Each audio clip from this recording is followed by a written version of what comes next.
서기열의 실리콘밸리 나우, 오늘은 재즈의 도시 뉴올리언즈에서 전해드립니다. 여러분, 이 재즈가 잘 들리시나요? 오토캐드로 유명한 이 오토데스크가 전 세계에서 10,000명의 고객들을 이곳 뉴올리언즈로 초청했습니다. 자신의 새로운 사업 전략을 설명하고 또 주력 상품들을 소개하는 자리인데요. 단순한 설계 소프트웨어 회사에서 이제는 클라우드 기반의 플랫폼 회사로 전환을 계속해서 하고 있는 이 오토데스크의 미래에 대해서 저와 함께 살펴보시죠.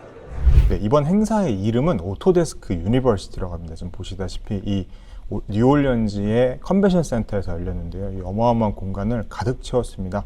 오토데스크의 프로그램, 상품을 이용하는 고객과 직원들을 포함해서 약 1만 명 가까이 초청했다고 합니다. 그날 굉장히 축제 같은 분위기에서 진행이 됐는데요.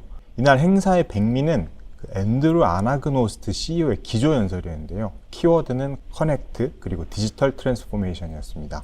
아나그노스트 CEO는 업무 프로세스, 기업들이 이 디지털 프로그램을 많이 쓰고 있지만 업무 프로세스가 굉장히 단절이 돼 있고 또 각각의 업무가 고립된 경우가 비일비재하다면서 데이터의 활용도가 굉장히 떨어지고 있다. 데이터 활용을 제대로 못하고 있다. 이런 얘기를 했습니다. 그래서 클라우드, 고객들이 디지털 트랜스포메이션의 이점을 알아야 될 때다라는 말을 했거든요. 이게 무슨 말이냐? 그러면서 이제 그 아나그노스트 CEO는 오토데스크의 클라우드 서비스를 사용하면 이 워크플로우, 업무 프로세스를 굉장히 연결할 수 있게 되고 그럼을 통해서 생산성을 향상시키고 수익을 증대할 수 있다라고 이렇게 얘기를 했습니다. 자주색 셔츠를 입은 분이 아나그노스트 CEO인데요. 이분이 지금 고객사 대표와 같이 자신들의 프로그램을 사용했을 때 어떤 이점들이 있었는지에 대해서 지금 대화를 나누고 있는 장면입니다.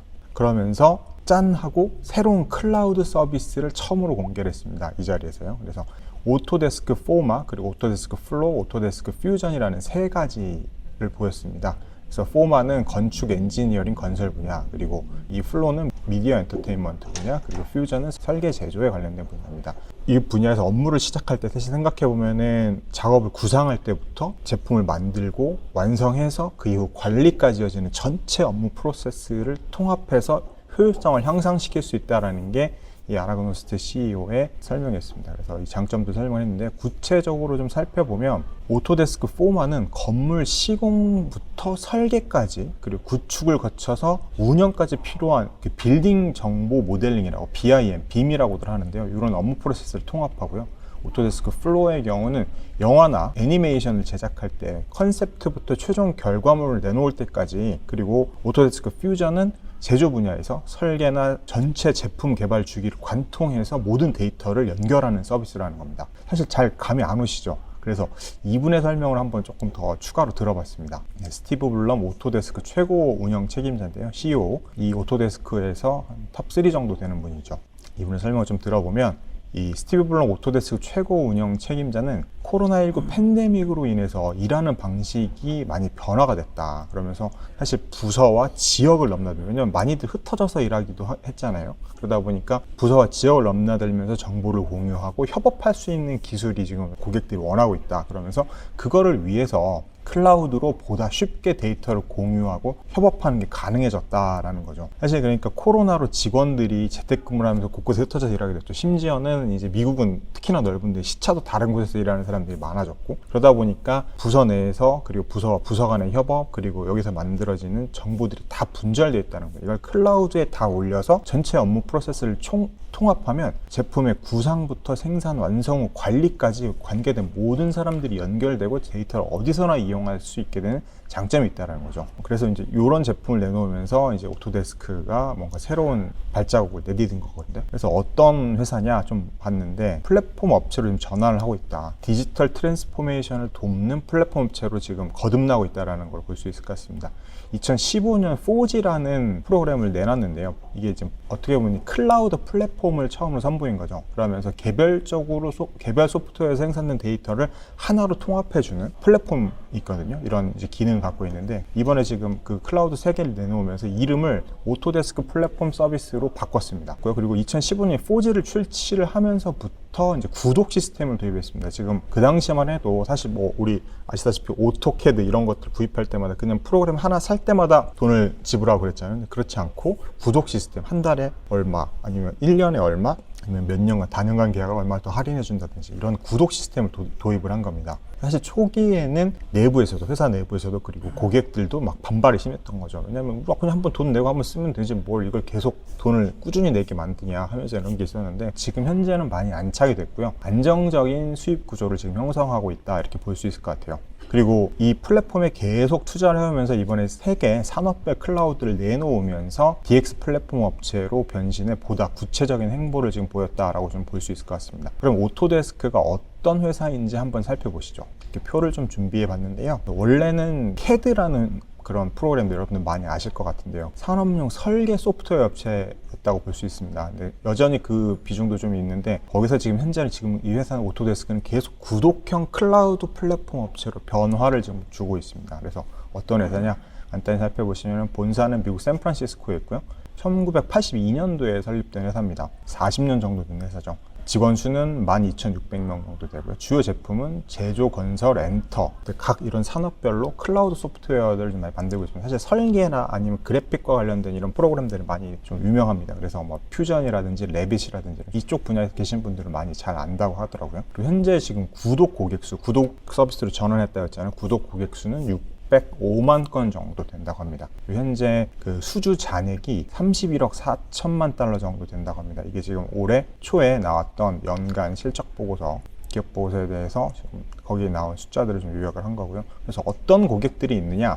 설계 제조 분야에서는 한국을 대표하는 현대자동차, 그리고 우리 전기차를 대표하는 테슬라, 뭐 포르쉐, 폭스바겐, 그리고 우주 산업을 하는 나사, 에어버스 등 다양한 업체들이 있습니다. 그리고 이 건설, 건축, 설계 뭐 이쪽에서는, 이쪽 분야에서는 스칸스카, 빈치, 파리시, 우리가 알고 있는 그 프랑스의 수도 파리시도 오토데스크의 고객사라고 하고요. 그리고 뭐 미디어 엔터테인먼트 분야에서는 뭐 워낙 다들 공룡이라고 할 수 있는 월트 디즈니, 그리고 아마존 스튜디오 등 굉장히 뭐 다양한 분야에서 다양한 분야의 다양한 기업들이 이 오토데스크의 많은 프로그램들을, 소프트웨어를 많이 사용하고 있다고 합니다. 그렇다면 여러분도 궁금해 하실 텐데 실적을 한번 살펴보겠습니다. 꾸준한 상승세를 좀 보였는데, 특히 2018년부터 지금 4개 년도 정도를 좀 꼽아봤는데, 이제 단위는 억 달러고요. 매출 2018년도에 25억 7천만 달러에서 시작을 해서 쭉 이렇게 증가를 했고요. 21년도 작년에 43억 9천만 달러, 거의 44억 달러 육박하죠. 영업손익은 아까 말씀드린 2018년도에 마이너스였습니다. 2017년도에도 마이너스가 이보다 훨씬 컸는데, 이 큰 폭 영업 손실을 만회하고 지금 계속 이렇게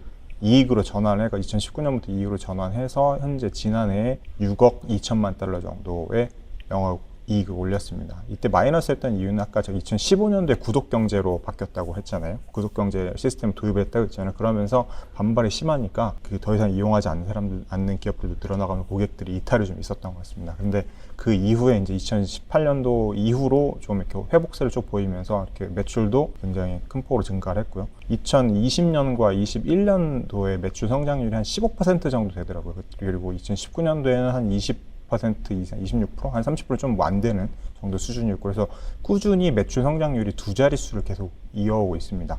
수주 잔액은 아까 배표에서 잠깐 보여드렸는데 31억 4천만 달러로 전년도 대비 14.6% 증가를 했습니다. 그리고 올 상반기 매출은 어땠느냐? 1월 결산법인이어서 2월부터 시작을 합니다. 그래서 2월부터 7월까지 상반기 동안 매출이 24억 달러로 11% 정도, 작년 대비 11% 정도 증가했다고 합니다. 그렇다면 이제 회사의 가이던스를 한번 살펴볼까요? 올해 실적 어떻게 지금 회사가 자체적으로 분석하고 있는지.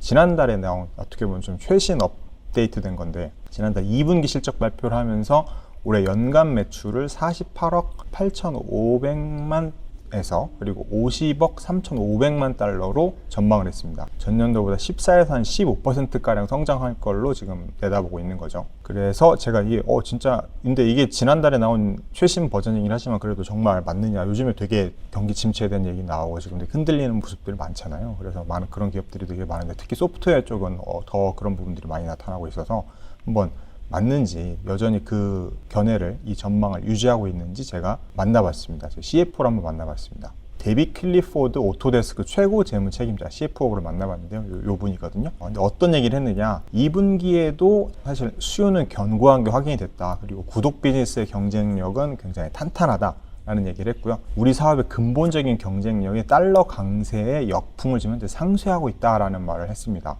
굉장히 자기네 회사는 괜찮다라는 얘기를 한 건데, 그래서 올해 실적 목표를 달성하기 위해서 순항하고 있다, 그렇게 얘기를 하더라고요. 그러면서 자기는 그 가이던스를 바꿀 생각이 없다. 제가 보기에는 이제 경기 침체 가능성이 높아지면서 기업들이 지출을 줄이고 있는 상황이긴 맞는데, 그럼에도 불구하고 또 동시에 또 생산성을 또 끌어올려야 되잖아요.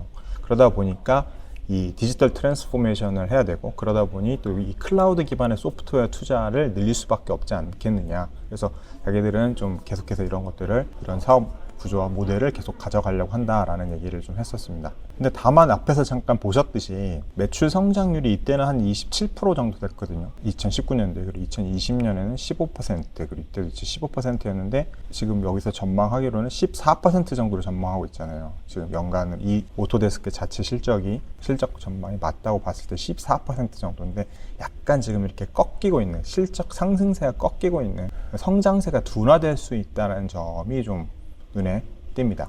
월가 전문가들, 애널리스트를 어떻게 바라보고 있느냐 한번 보시면은, 이번에 AU, 제가 오늘 직전에 좀 확인을 해봤더니, 이번에 그 AU, 오토데스크 유니버시티에 참가한 애널리스트가 한 2명 정도 지금 최근에 보고서를 올렸더라고요. 그래서 미주호 증권에서 나온 분은, 애널리스트는 바이, 매수를 얘기를 했고, 그리고 이 골드만삭스의 이 분은, 이 애널리스트는 셀, 매도 의견을 냈습니다. 목표 주가도 미지오는 $240, 그리고 골드만삭스는 $185, 조금 상반된 좀 의견을 보이고 있는데, 이런 상황입니다. 그래서 특히 이제 골드만삭스가 어떻게 봤길래 이거를 매도 의견을 냈나 이렇게 봤더니, 플랫폼 전환이라는 이런 선택은 굉장히 맞는 방향이다. 근데 아직은 이게 좀 초기 수준이다. 이게 플랫폼 사업들을 좀 많이 하고 있는 그 사업부가 하나 있는데, 메이크라는 사업부라고 합니다. 그 사업부가 빠르게 성장하고 있는 건 맞지만, 여전히 전체 사업, 전체 매출에서 차지하는 비중이 10% 미만이어서 아직은 갈 길이 멀다. 그런 차원의 얘기더라고요. 그래서 뭐 $185를 얘기했는데, 사실 주가도 보면 지금 현재 주가 대비 마이너스 2.7%니까 그렇게 뭐 크게 영향은 없을 것 같긴 하지만, 아무튼 좀 이런 시각을 가지고 있다. 그리고 최근에 지난 한 보름 동안에 내놓은 이렇게 의견들이 이렇습니다. 가격대들이 뭐 250, 200 조금 약간 갈리고 있습니다. $200대 초반이냐 아니면 $250대냐 이렇게 좀 나뉘고 있는데요. 바이와 셀, 이렇게 약간 혼재된 상태로 좀 나타나고 있습니다. 그래서 조금은 여러분들 좀 살펴보셔야 되지 않을까. 디지털 트랜스포메이션과 클라우드로 이어지는 플랫폼 기업으로 전환을 서두르고 있는 오토데스크가 향후 어떤 행보를 보일까요? 성장세 둔화라는 장애물을 넘어설 수 있을지 함께 지켜보시죠. 뉴올리언즈에서 서기열 특파원이었습니다.